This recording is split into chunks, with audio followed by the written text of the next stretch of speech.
menanggapi malam ini aja. Ya. Dikit Bang, nggak apa-apa di sini aja. Ya.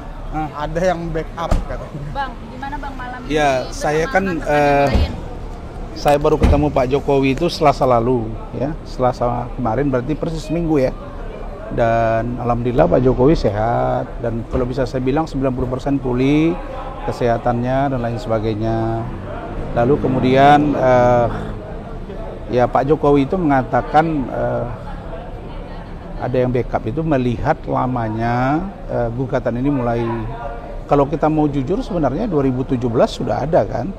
2017 tuh Bambang Tri, 2017, 2022 sampai sekarang. Nah, bahkan lebih dari 4 tahun. Jadi logika Pak Jokowi itu kalau saya boleh jujur ya masuk gitu. Masuk bahwa ada yang backup. Yang backup ini kan mungkin ada orang yang berkepentingan dan lain sebagainya. Dan feeling kita memang sebenarnya apa yang diserang kepada Pak Jokowi itu adalah sasaran antara. Karena sebenarnya sasaran utamanya adalah Mas Gibran. Untuk bagaimana Mas Gibran itu bisa dimakzulkan, bisa diberhentikan, sehingga ini strateginya terbaca sekali.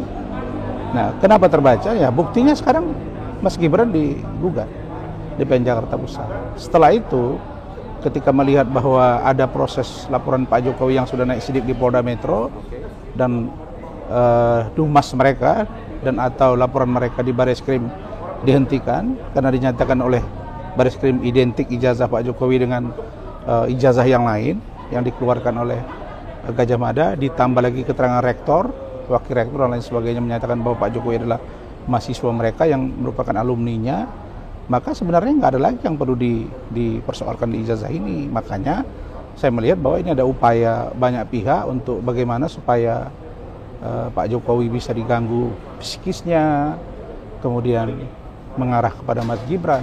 Maka saya sebagai orang yang mendukung Pak Jokowi sejak 2019 sampai hari ini bersama dengan Pak Prabowo, Mas Gibran, ya saya mendirikan kami Koalisi Masyarakat Indonesia Pendukung Jokowi.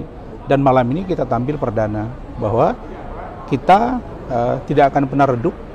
Orang boleh bilang bahwa Projo redup, Jokmania redup, kata orang ya. Terus Solidaritas Merah Putih karena Pak Budi Ari, karena Immanuel Ebenezer, karena Bang Silvester, ya sekarang ada kami. Dan banyak pendukung-pendukung, masih ada Bara JP.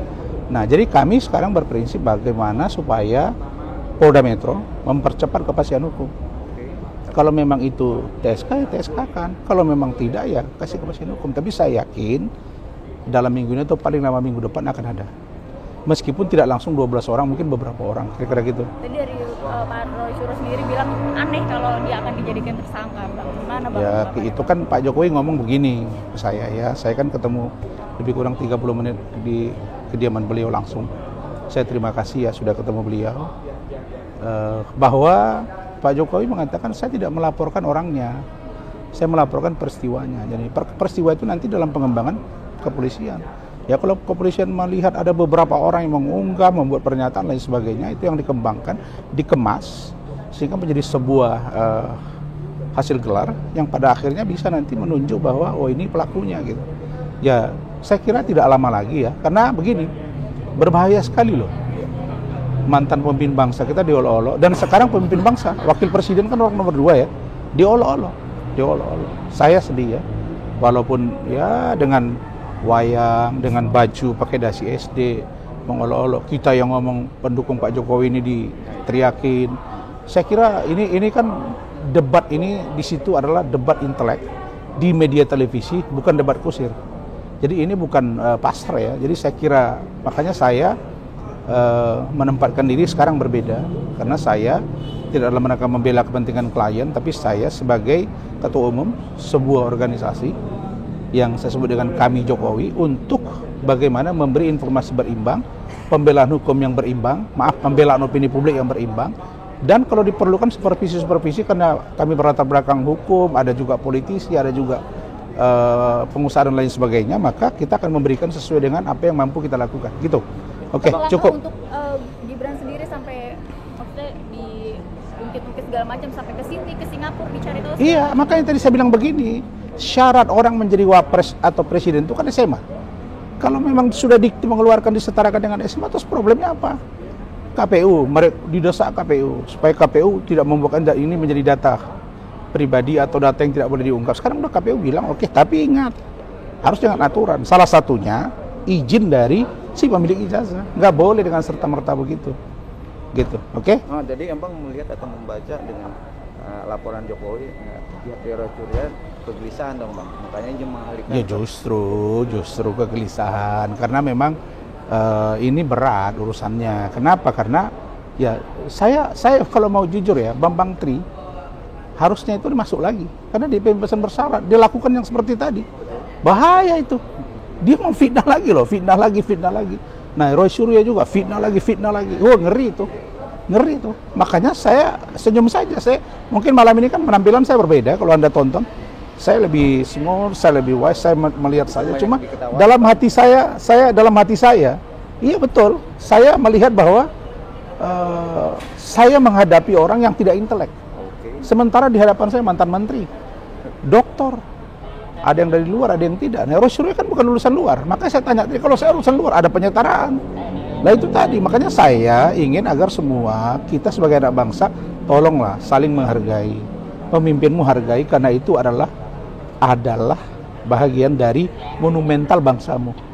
Sejelek-jelek Pak Jokowi dia mantan presiden, Gus Dur juga mantan presiden. Jadi tidak mudah orang jadi presiden. Oke, 280 juta rakyat Indonesia, Pak Jokowi itu terpilih jadi presiden. Anda mempersoalkan ijazahnya, mempersoalkan KPU, ada ke KPU-nya, persoalannya ya udah. Jangan semua serang ke Pak Jokowi, tapi kan udah terbaca kok dengan Mas Gibran udah terjawab. Oke. Obrolan sama Bang Roy Suryo tadi, obrolan ya? Nggak ada. Saya dengan Mas Suryo nggak ada. Oke.